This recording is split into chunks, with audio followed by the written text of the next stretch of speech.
I'd like to talk about the Chainsaw Man situation. So, I've been trying to catch up on all the stuff that's going on. There's two major sides that everyone talks about. There's the people who talk about the art team being changed and the original director being removed from the project. And that's pretty sucky since they kind of made the original show that this movie is a continuation of. And there's the people, the fans and the not fans who went to see it because it's the next installment of the series. Just looking for a good time and overall pretty strong reviews. I'm pretty sure the IMDb rating was about 9 stars. So I would say it's probably like well received. So I saw the movie with my girlfriend and I would like to say it was a cinematic masterpiece. It knocked me back to the 90s and gave me free real estate.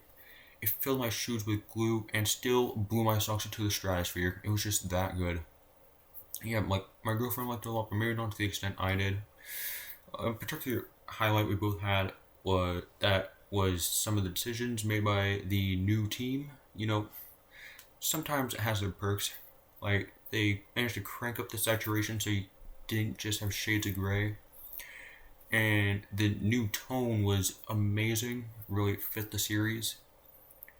The original show was more bland in their scheme to make you understand how the world sucks. Ooh, Devil was made by humanity's fears. Yeah, just a part of the daily commute. But this movie takes a break from that and gives you an experience of sorts. It cranks the saturation, to a good amount and hyper focuses on the characters, but fills the third act with tons of brutal action with comedy sprinkled in every now and there. It was really amazing, especially if you want to turn your brain off or on. It's enjoyable either way. But there's one thing I haven't heard much about in this situation, and it's the voice actors and how they're doing.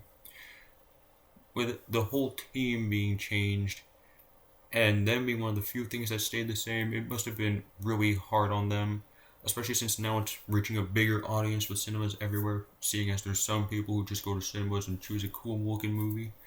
Sometimes I partake in that myself, just for the love of the game.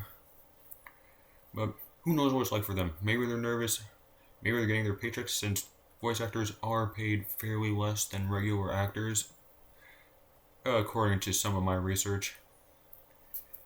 And I can, see, I need to know what happened to them because nobody's talking about it nearly enough.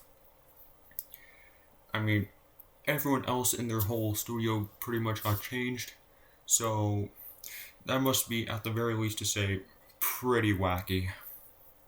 So now I'm pretty sure we can understand why some of the audiences overseas are a little more pissed than us, especially at the studio Mappa because they made all the big wig decisions. But then again, it's a movie about a dude who can turn parts of himself into chainsaws. Sure, there's deep emotional moments and themes of desire and always wanting more because, humans are humans.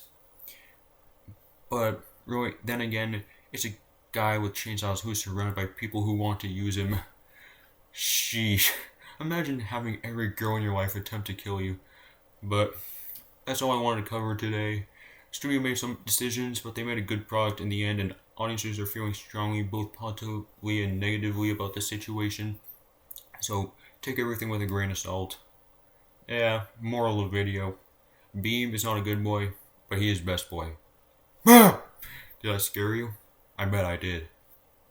Okay, this is the end.